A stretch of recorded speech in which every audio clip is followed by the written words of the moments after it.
I greet you in Jesus' precious name. It is Tuesday morning, the 7th of July, 2026. And this is your friend, Angus Buchan, with a thought for the day. We go to the Gospel of John, chapter 11, verse 21.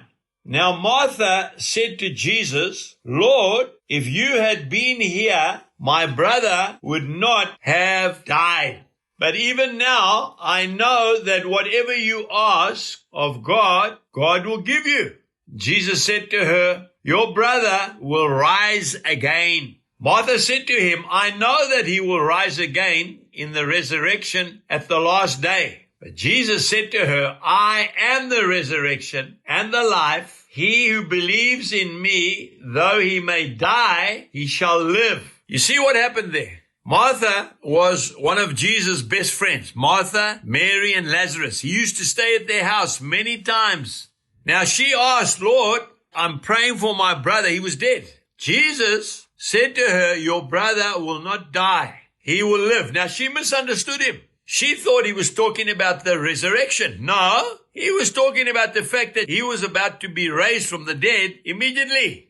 Do not limit God. So often we ask the wrong things. See, after that, Jesus went to the tomb and he called Lazarus out of the tomb and he was raised from the dead. Martha thought that the Lord was speaking about the day of resurrection when we are all going to be raised up. No, we need to listen to God and we must not ever limit God. He can do anything. I know. I've experienced it in my own life. I had an experience on this very farm where a woman was struck by lightning and all her friends told me she was dead.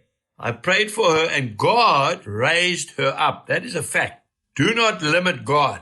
That wonderful missionary, William Carey, who took the gospel to India, said, expect great things from God and attempt great things for God. I heard one old faithful man of God say, he who aims for the stars aims too low.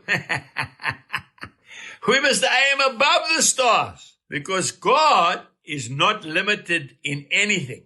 Do not limit God today. I don't know what it is that you are trusting Him for, but I'm going to pray for you that God will open your spiritual eyes just to get a glimpse of how big and how great your God is. Father, I pray for my friend listening to this message right now, who has been limiting you, Lord. Their expectation of you is so low, and yet, Lord, you want to give them so much. Lord, give them spiritual eyes to see well above anything that they can even dream of. And we thank you, Lord, that you'll answer that prayer of faith in Jesus' precious name. Amen. God bless you. And remember, aim high and never limit God. Goodbye.